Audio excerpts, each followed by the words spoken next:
प्रणाम सद्गुरु। मैं जानना चाहता हूँ कि ध्यानलिंग को अर्पित की जाने वाली महाविल्वा पत्ती या बेलपत्र की क्या खासियत है। So always it is said Vilva is dear to Shiva. तो ये हमेशा कहा गया कि विल्वा शिव को प्रिय है, उनके लिए सब कुछ एक है। ठीक है, ऐसा नहीं है कि ये शिव को प्रिय है। इसके शिव को प्रिय होने का अर्थ है कि एक तरह से इसके स्पंदन उस तत्व के सबसे ज्यादा करीब हैं जिसे हम शिव कहते हैं। वे निकट हैं, वे उसी दिशा में हैं। ऐसे ही हमने कई चीजें पहचानी हैं, सिर्फ एक खास पत्ती ही नहीं, हमने कई चीजों को पहचाना है और सिर्फ वही चीजें अर्पित की जाती हैं क्योंकि वे आपके लिए संपर्क बनाने का साधन बन जाती हैं।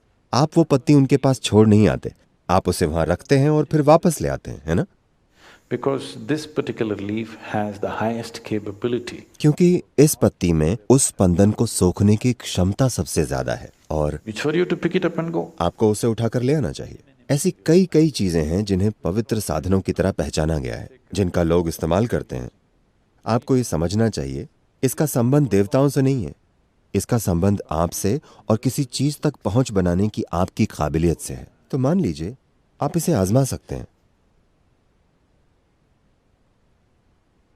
आप ये प्रयोग कीजिए, ध्यानलिंगा में जाइए। ठीक,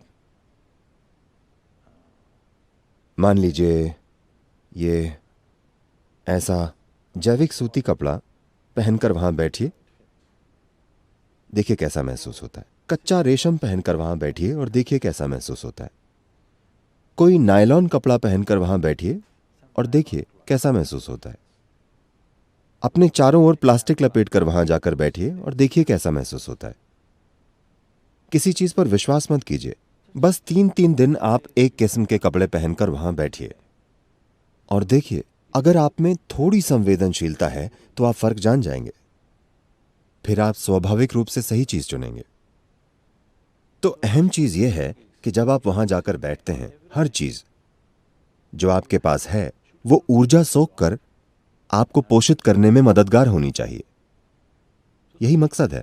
तो विल्वा में ऐसी काबिलियत है, अगर आप उसे लिंग पर रखते हैं और फिर उठाते हैं तो ये उस स्पंदन को लंबे समय तक बनाए रख सकता है। ये आपके साथ बने रहते हैं। अगर आप इसे अपने साथ कुछ दिन तक रखें तो इसका असर होगा। आप इसे आजमा सकते हैं।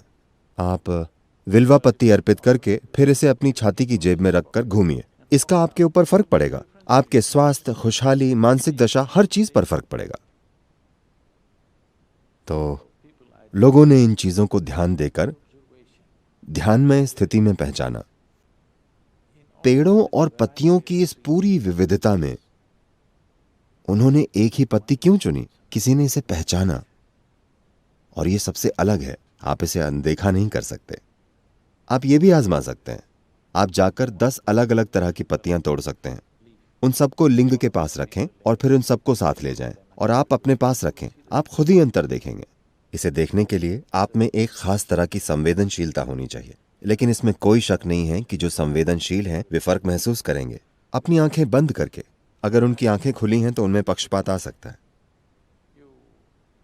आप 10 अलग किस्म की पत्तियों का गुच्छा लें, उनको एक कपड़े में यूं बांध दें ताकि आप उन्हें देख न सकें कि कौन सी पत्ती है। आप उसे वहां रखें, मैं आपके लिए वो पत्ती पहचान लूंगा। दूसरी चीजें हो सकता है मैं ना पहचान पाऊं। आप विल्वा वहां रखिए, मैं बता दूंगा ये विल्वा है। उसके लिए आपको मुझे बुलाने की भी जरूरत नहीं है। आप अपना रुद्राक्ष लीजिए और उसे पकड़िए, वो आपको बता देगा। वो आपसे थोड़ा ज्यादा बुद्धिमान है, पता है।